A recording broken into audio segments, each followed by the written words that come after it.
To rename registered fingerprint so you can easily manage them in Samsung Galaxy S23 Ultra, swipe down the top of the screen and then tap setting icon.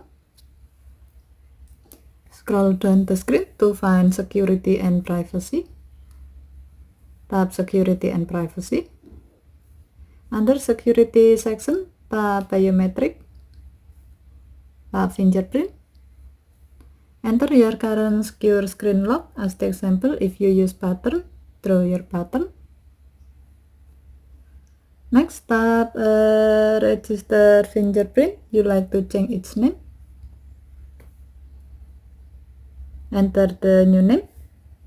However, you can give the name of which of whose finger it is, so you can manage them with more easily.